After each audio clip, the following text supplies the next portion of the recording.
எப்பயுமே நம்ம சொல்லிட்டு இருக்கோம் திமுகவும் நாம் தமிழும் கிட்டத்தட்ட அலையன்ஸ்ல இருக்கிறாங்கன்னு. அங்க போய் நின்றுட்டு அங்காளி பங்காளின்றது 1%, 3%, 8%, 6-8% வந்துச்சு அப்படின்ற இந்த நாம் தமிழ் இந்த 8ல இருந்து எங்க ஜம்ப் அடிக்கும்னு நினைக்கிறீங்க? காரைக்குடின்ற ஊரே சீமானவர்கள் வந்து எலெக்ஷன் தான் உலக அளவுக்கு தெரிஞ்சிச்சுன்னு சொன்னாது எவ்வளவு பெரிய அபாண்ட் அடிக்க சொல்லுங்க. திமுக வந்து பஸ் சர்வீஸ் கொடுத்தது ஓசின்னு அவங்க சொன்னாங்கன்னு. அதுல போறவனுக்கு ஓட்டு போடாதுன்னு சொன்னா அப்ப அந்த விமன் ஓட்ஸை கன்சால்டேட் பண்ணி அவங்களுக்கு இருக்கக்கூடிய ஒரு சின்ன உமன் ஓட் பேங்கை கன்சால்டேட் பண்ணி யாருக்கு கொடுக்க பாக்குறாரு? நாம் தமிழர் கட்சி இந்த எலெக்ஷன் மூலமா வந்துட்டு என்ன ஒரு ரேஞ்ச் அட்டன் பண்ணுங்கன்னா 3%, 1%, 3%, 8%, 6-8% வந்துச்சு. அந்த 1, 3, 6, 8 அப்படின்ற இந்த நாம் தமிழர் இந்த 8ல இருந்து எங்க ஜம்ப் அடிக்கும்னு நினைக்கிறீங்க? நீங்க திரும்ப 3க்கு போனா நல்லா இருக்கும். ஏங்க ஓட்டு இவ்வளவு தாங்க இருக்கு. அது எல்லாரும் 80% வேணும்னா எப்படிங்க ஓட்டு போடுறது? ஆந்திரால இருந்து கூட்டு வந்து போட வேண்டியதான். அது போடலங்க, யாரும் போடல. எனக்கு கேள்விப்பட்டதுக்கு யாரும் அவங்களை கன்சிடரேஷன் பண்ணலங்க. அவங்க கொஞ்சம் கடுப்புல இருக்கிறாங்கன்னு தெரியுது. எனக்கு புரியலங்க. முன்னுக்கு பின்ன பேசினா நீங்களே சொல்லுங்க. காரைக்குடின்ற ஊரு எவ்வளவு ஒரு சரித்திர புகழ்பெற்ற ஊரு. கலாச்சாரம்னா காரைக்குடின்னு சொல்லுவாங்க. அந்த டேக்லைன் நான் பார்த்திருக்கேன்.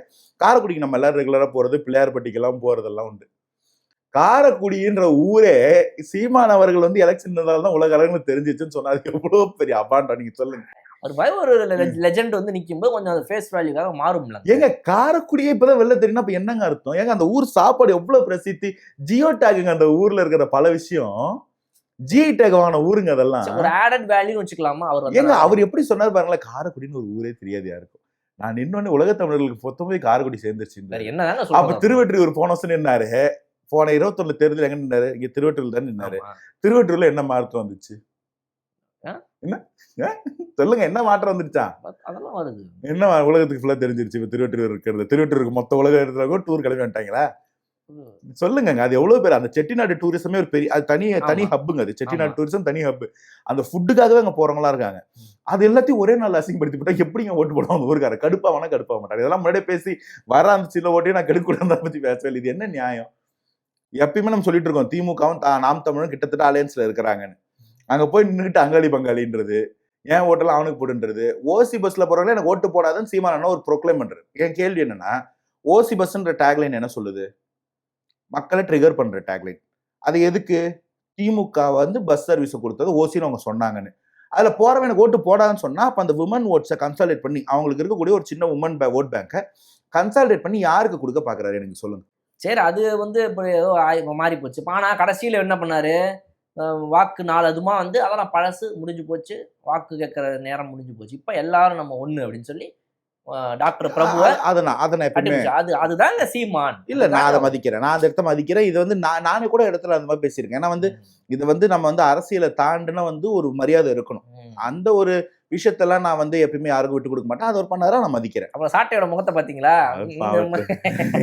எனக்கு சீட்டு கொடுக்கலையே அப்படின்னு பேக்ல நின்று நம்ம இப்பதானே ஒரு வீடியோ போட்டு வந்தோம் கல்வி அதுக்குள்ள இவரே வந்து கட்டி. இல்ல, எனக்கு ஆனா அது புரியலங்க. இப்போ அரசியல் பேசுறோம், ஆரோக்கியமா பேசுறோம்ன்றது வேற.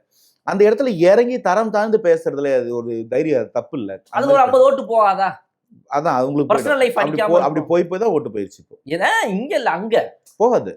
அதாவது ஒரு அளவுக்கு மேல வந்து இந்த ஆபாசத்தை வந்து சில பேர் ரசிக்க கூட செய்வான். அது என்ன சொல்றதுன்னா அவனுக்கு உள்ள இருக்கக்கூடிய ஒரு இன்ஹெரண்ட் ஃபெட்டிஷ் அது. அதை பேசும்போது கேட்பான். ஆனா உங்களை என்ன நினைப்பான்னு யோசிக்கும். இப்போ நீங்க ஒரு நல்ல ஹீரோவை பாக்குறதுக்கும் ஒரு பிட்டு படத்துல நடிக்கிற ஹீரோவை பாக்கிறதுக்கு வித்தியாசம் இருக்கு. ரகசியமா போய் பிட்டு படம் கூட பாப்பீங்க. ஆனா அவருக்கு நீங்க மதிப்பீங்களா? வெளியெல்லாம் பார்த்தா கண்டுக்க மாட்டான். அவன் எனக்கு தெரியும் சொல்லிக்க மாட்டான். யாரு அவர் எனக்கு தெரியாது.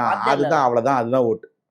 சோ நீங்க வந்து பேசும்போது ரகசியமா பாக்குறவங்க கூட இன்காக்னிட்டோ மோட்ல கேட்கறவங்க கூட உங்களை தலைவனா ஏத்துக்க மாட்டான், ஓட்டு போட மாட்டான். அதுதான் அரசியல் வித்தியாசம். அந்த ஒரு மெச்சூரிட்டி தான் வேணும்னு நான் சொல்றேன். இப்படி பேசுறதே தப்பு. அதை ரகசியமா பேசுறதும் தப்பு, ரகசியமா பாக்குறதும் தப்பு தான்.